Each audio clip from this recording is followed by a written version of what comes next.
Hi, I'm Stephen Webb, host of Touring Heaven, your tour guide and traveling companion, and I'd like to invite you to come with me on a tour of heaven. This tour in our etheric body will not only take us to an exotic place you may have seen in photos, but I hope it'll be a welcome step up in how you see your identity and role as a son or a daughter of God. That identity is never static, but always self-transcending, because God in you is always self-transcending or growing.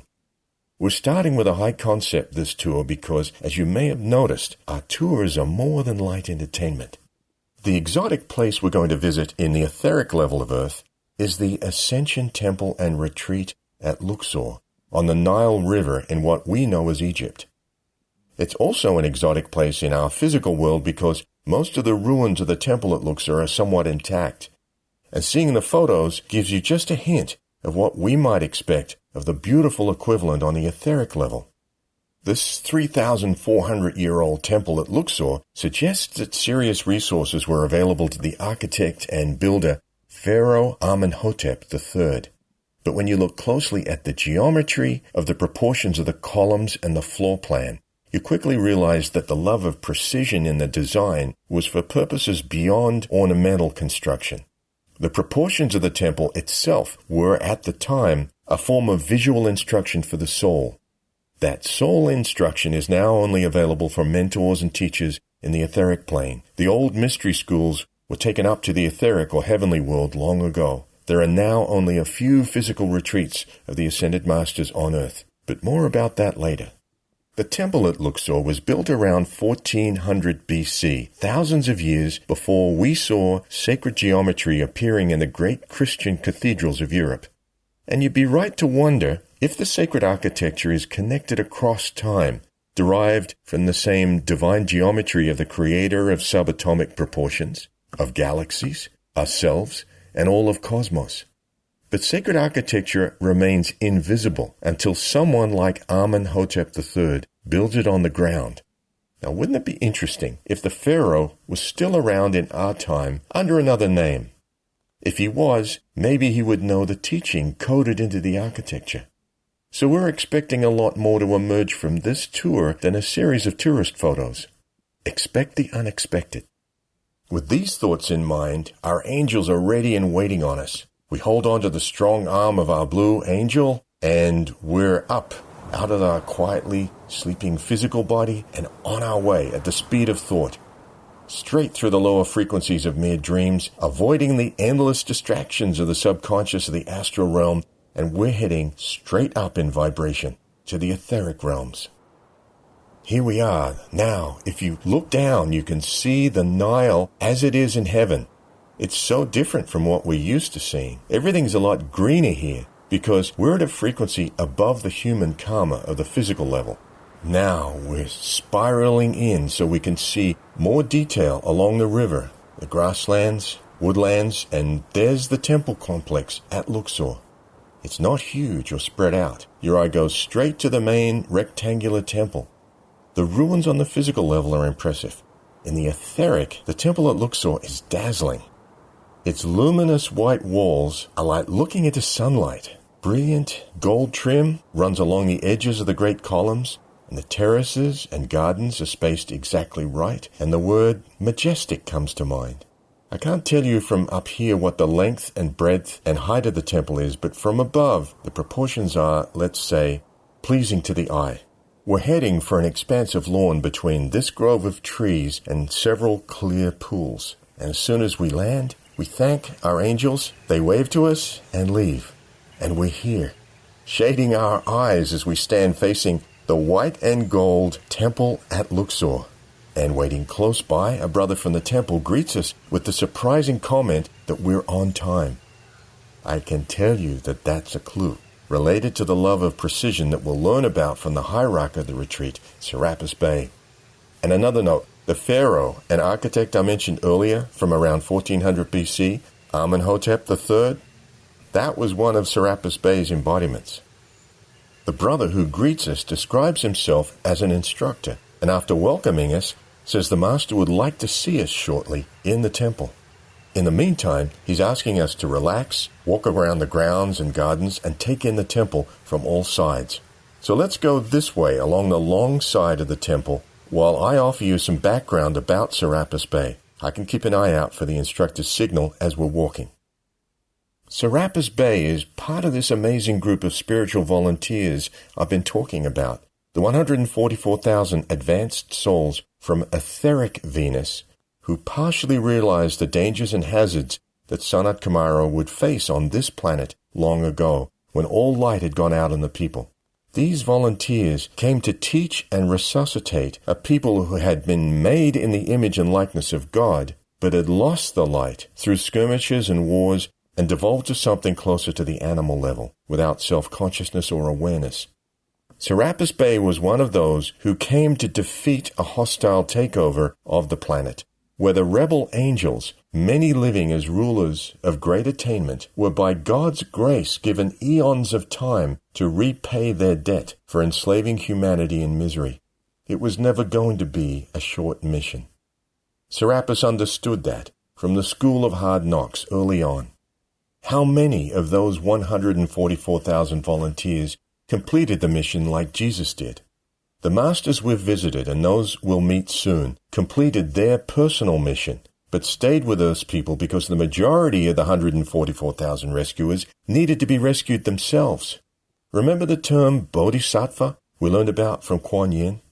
All these masters are bodhisattvas, vowing to stay with Earth until everyone is free from the karma of imitating the rebels.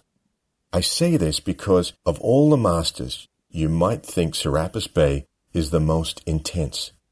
He's known as the Great Disciplinarian, but he's also incredibly smart about tailoring his teaching to each student. One size doesn't fit all. Everything Serapis teaches is customized to help you. So here's where the Master's long history of care for you, his brother or sister, begins. Initially, Serapis Bey came from etheric Venus with the 144,000 to support Sanat Kumara. Then, because of his understanding and attainment, Serapis was a priest in the Ascension temple in Atlantis. And like Lady Liberty and other masters around 12,000 years ago, he responded to God's warnings prior to the final sinking of Atlantis. As a guardian of the Ascension flame, his mission was to carry the sacred flame across the Mediterranean and far enough up the Nile to a place of safety at Luxor. And there he and the brothers who went with him built the Ascension temple in the physical and guarded it perpetually.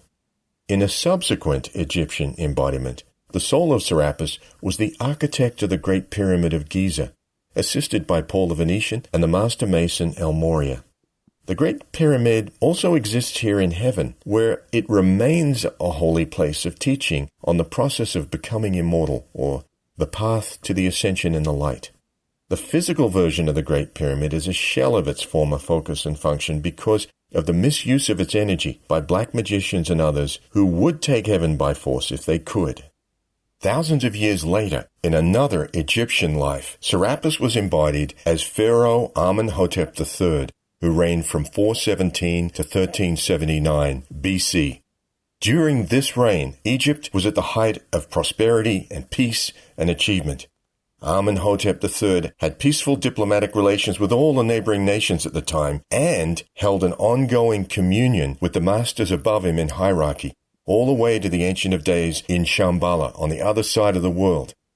As Pharaoh, he enlarged the Temple of Karnak on the Nile and built the Colossi statues on the Nile, reverent commemoration of the philosopher kings of light who had ruled in golden ages long before the fallen angels arrived on earth.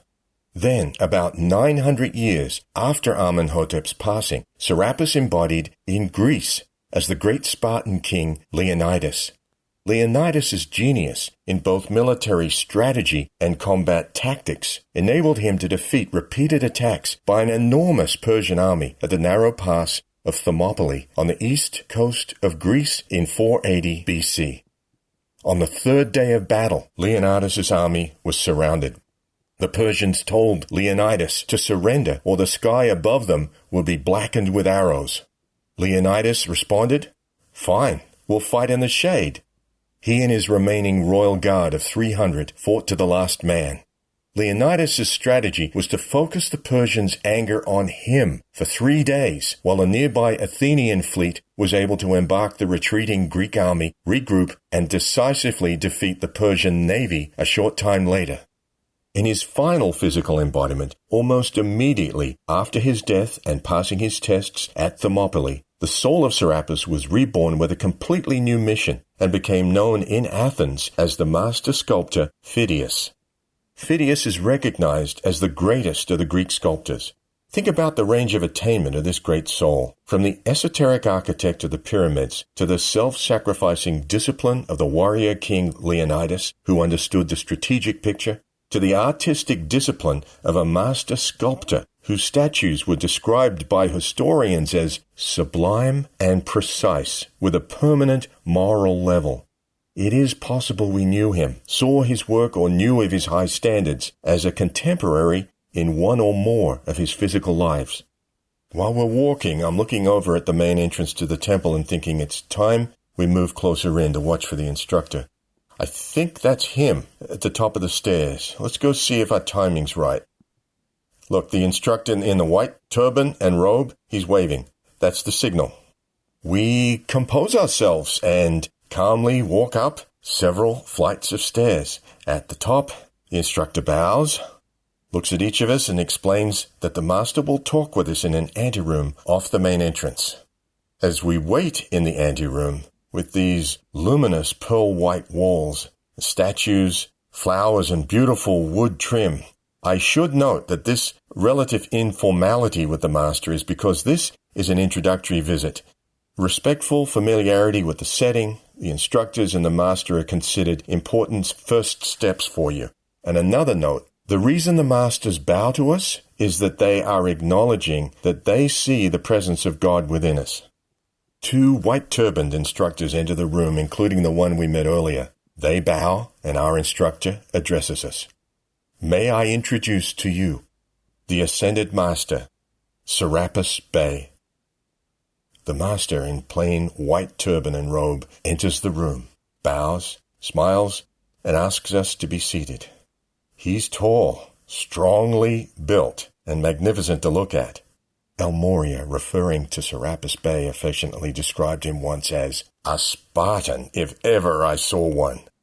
We're seated in the presence of the master who was once the Spartan king Leonidas. But that was one life long ago, and as you've noticed in all our tours, there's always the unexpected. The tone of the master is gentle, and this being heaven, the topic he begins to discuss with us is perfection.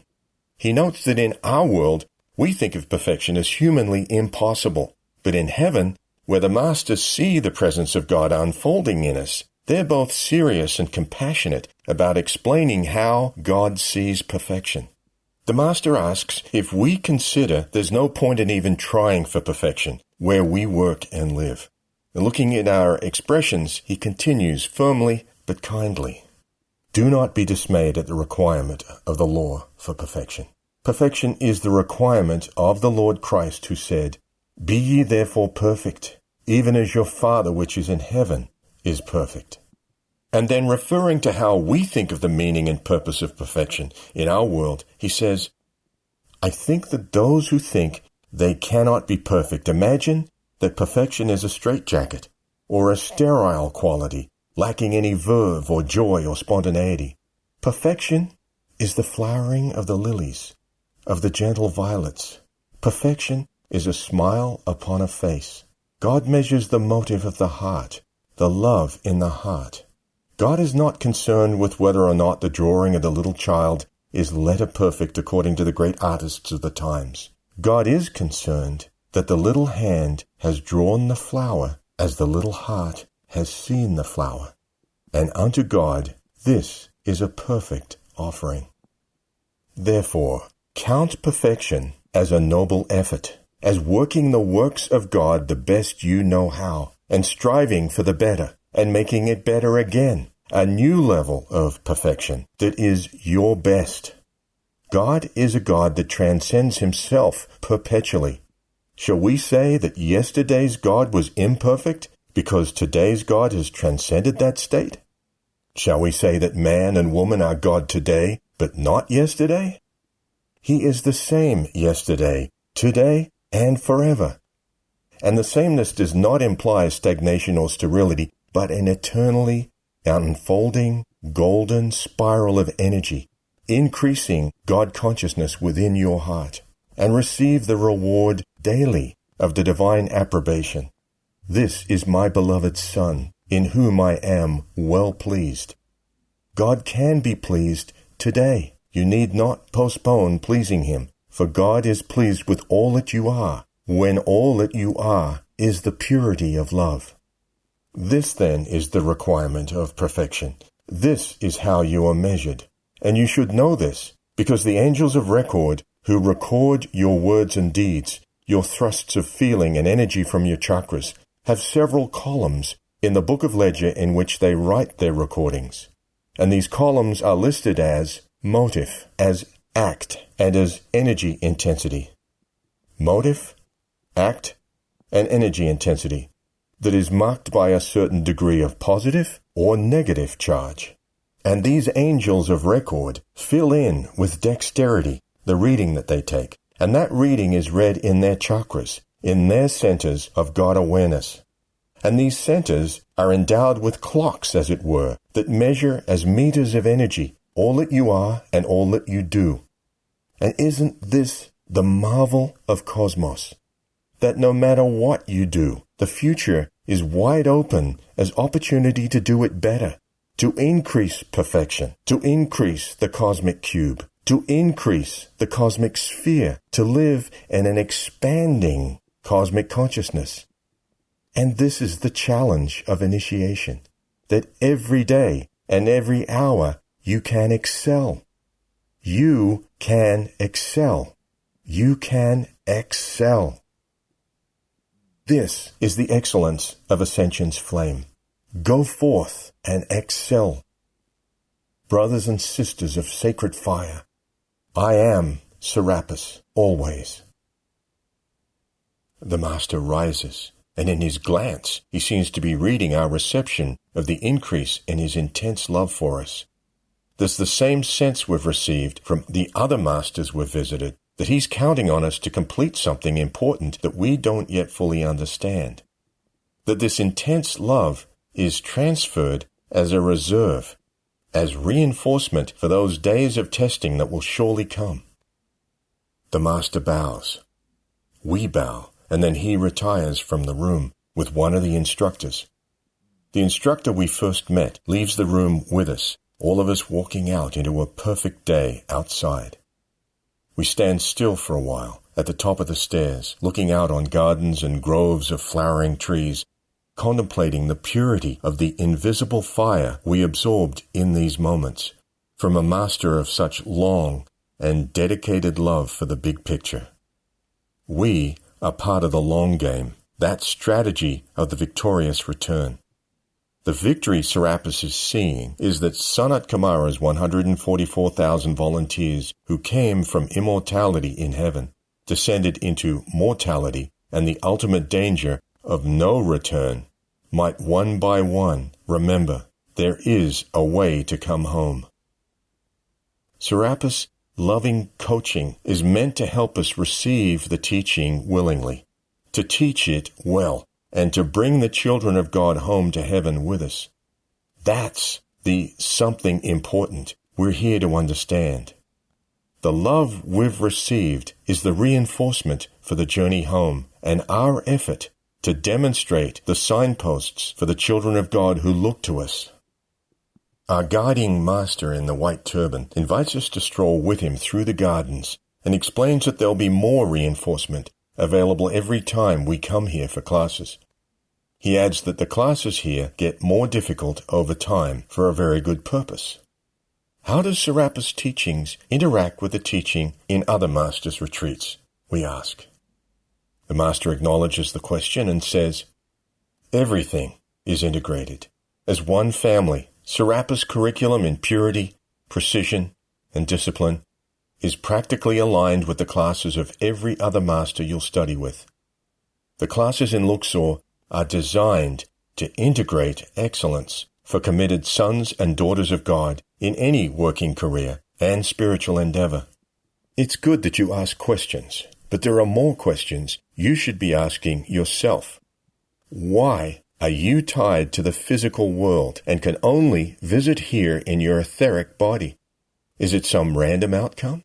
Or is it a temporary setting for the purpose of you gaining mastery of time and space and energy in the densest level of creation that will still allow for intimate contact with God? Is it so God, as formless divine idea, can also be God in densest form, enjoying, creating perfection? Enjoying, creating perfection. The Master's questions ring in our minds as he gestures for us to look up. In the distance we see shining auras of our blue and white escort angels coming to take us back to our sleeping bodies.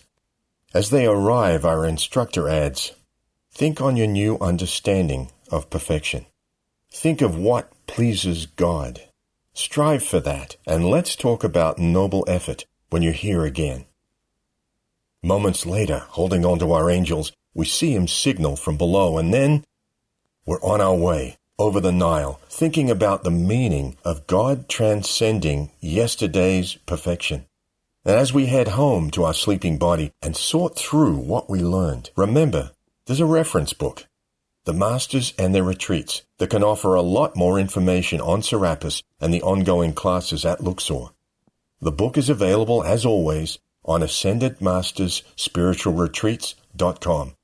And if you want to research even more detailed information, there's also a book of teachings from Serapis Bey himself called Dossier on the Ascension.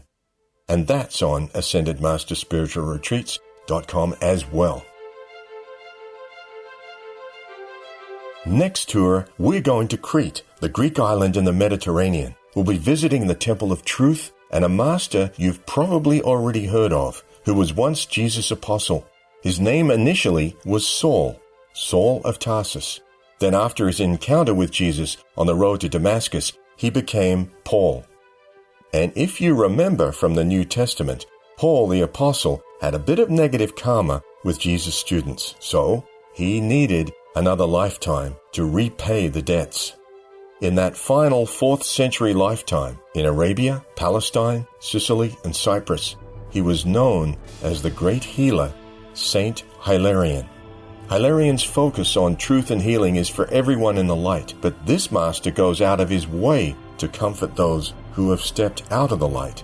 We're nearly home after this liberating tour, so relax and feel good about every time in your life that you've genuinely given your best to get something done. You were perfect by God's standard of a noble effort. That's the spirit. Always victory.